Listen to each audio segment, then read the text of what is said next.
महानगरपालिका इलेक्शन सुरू व्हायच्या आधी मी आपल्या राज्याच्या उद्योग मंत्र्यांना भेटलो, उदय सामंत साहेबांना, आणि त्यांना पत्र दिलेलं आहे की आपल्या करमाळा MIDC बैठक लवकरात लवकर लावा आणि त्याची समस्या सोडवा. आणि त्यांनी मला शब्द दिलेला आहे की नगरपालिका आणि ZP इलेक्शन झाल्यानंतर फेब्रुवारी महिन्यात करमाळा MIDCच्या बाबतीतली बैठक लावली जाईल आणि तिथले प्रश्न मार्गी लावण्याच्या दृष्टिकोनातून काम केलेलं आहे.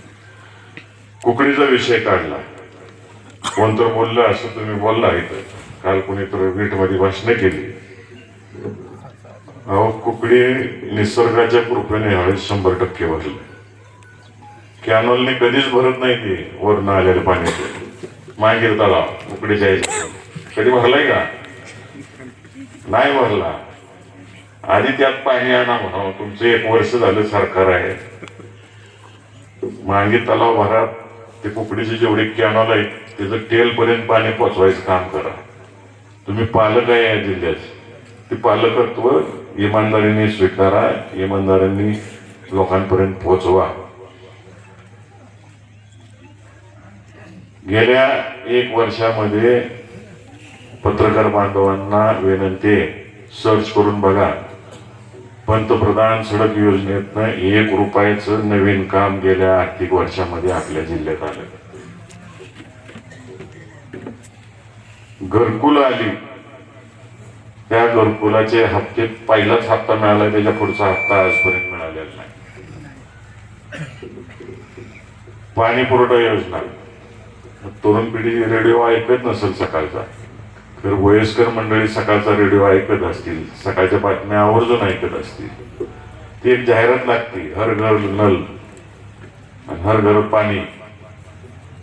जिल्ह्यातल्या 90% पाणी पुरवठा योजना ह्या अशा बंद पडलेल्या, 1 रुपयाचा निधी आजपर्यंत आलेला.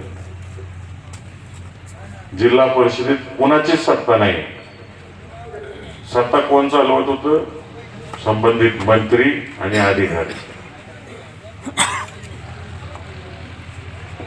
काल 2 दिवसापासून सोलापूर जिल्ह्यात नुसता घोषणांचा पाऊस ऐकतोय. आमचा माणूस निवडून द्या, 20 कोटी देतो, 25 कोटी देतो. मग तुमची माणसं प्रत्येक गावात नव्हती काय आजपर्यंत? मग त्यांच्या सांगण्यावरून आजपर्यंत रायगावचा रस्ता का केला गेला नाही?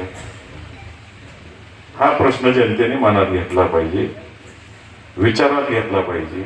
म्हणजे इलेक्शन आलं की मोठी मोठी आश्वासनं द्यायची आणि जनतेची दिशाभूल करण्याचं काम या लोकांनी, या मंडळींनी केलेलं आहे. तर त्यांना माहित नाही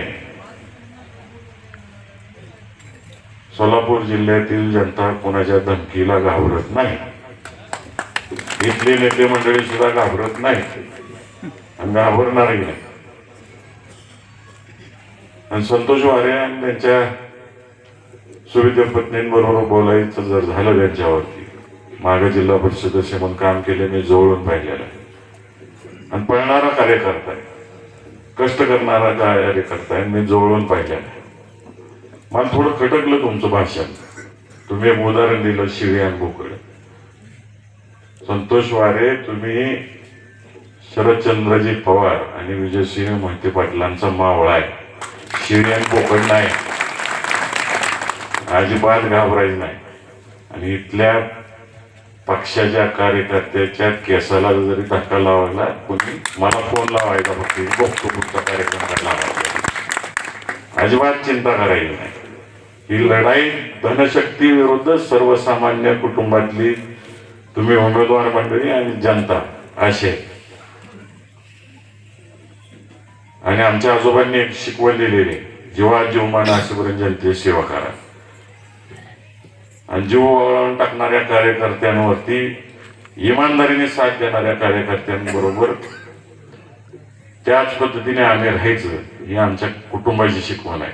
त्यामुळे तुम्ही चिंता करायची नाही.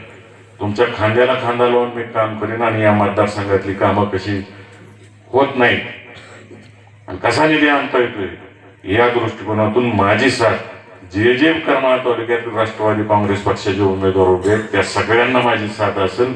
त्यामुळे बिनधास्तपणाने तुम्ही काम करा, लढा. आणि मला एक आनंद झालेला आहे की तुम्ही इलेक्शनला उभं राहिलेला आहे. सुरुवातीलाच बोलणार होतो मी की जी ही गर्दी दिसती इथं तुमचा विजय झालेला आहे. सगळ्या सांगायची सुद्धा गरज नाही, आजच निकाल लागलेला आहे. 9 तारखेची पेटी आजच फुटलेली आहे इथं. ते पाऊसच पडणार आहे त्या दिवशी. या वर्षी जसा पाऊस पडला तसाच पाऊस पडणार. विचित्र माणसं सगळीकडे फिरताना दिसत आहेत आपल्याला.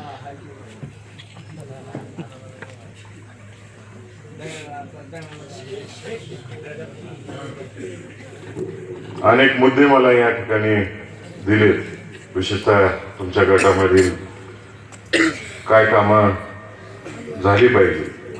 तुम्हाला सगळ्यांना आवर्जून सांगायचं की तुम्ही मला जसं खासदार बनवलं आणि मी जाहीररित्या सगळीकडे सांगतो, सगळ्यात जास्त ताकद कोणी दिली असेल मला खासदारकीला उभं राहायची आणि बंड करायची तर ती केवळ आणि केवळ करमाळा तालुक्याने मला दिली. इथल्या तरुण पिढीने दिली, इथल्या ज्येष्ठांनी दिली. जे 60च्या वरचे ज्येष्ठ आहेत आणि सगळे 25च्या आतले तरुण आहेत, ही दमच देत होती त्या गावात. उभाच राहायला लागतंय, तुमच्यासाठी उभं राहायचं नाही, तुमच्या घरासाठी नाही, आमच्यासाठी उभं राहायचे. या पद्धतीनं मला या करमाळा तालुक्यानं अधिकार वाहिनीने सांगितलं. त्यांनी सांगितलं तुमच्या घराण्यासाठी अजिबात उभं राहू नका, आमच्यासाठी उभं राहायचं. म्हणजे एवढा स्वाभिमानी जिल्हा आहे आपला. आणि तो स्वाभिमान आपल्या जिल्ह्याने 3 इलेक्शनला दाखवून दिलाय आजपर्यंत. लोकसभेला बी दाखवला, विधानसभेला पण दाखवला आणि नगरपालिका इलेक्शनला पण दाखवलेला आहे. कोणासमोर झुकत नाही सोलापूर जिल्हा. राज्याचा आणि देशाचा निकाल एका बाजूला असतो आणि आपल्या जिल्ह्याचा निकाल एका बाजूला असतो. एवढी स्वाभिमानी जनता आहे आणि मला गर्व आहे की त्यांच्या मतावर, या स्वाभिमानी जनतेच्या मतावर मी निवडून आलेले आणि मी त्यांची सेवा करण्यासाठी कितीही कष्ट भोगायची वेळ आली तर ती माझी तयारी आणि ती मी भोगण्याची तयारी आयुष्यभर ठेवलेली आहे. तुम्ही जबाबदारी टाकायची आणि ती मी पूर्ण करायची, हा शब्द माझा तुम्हाला सगळ्यांना.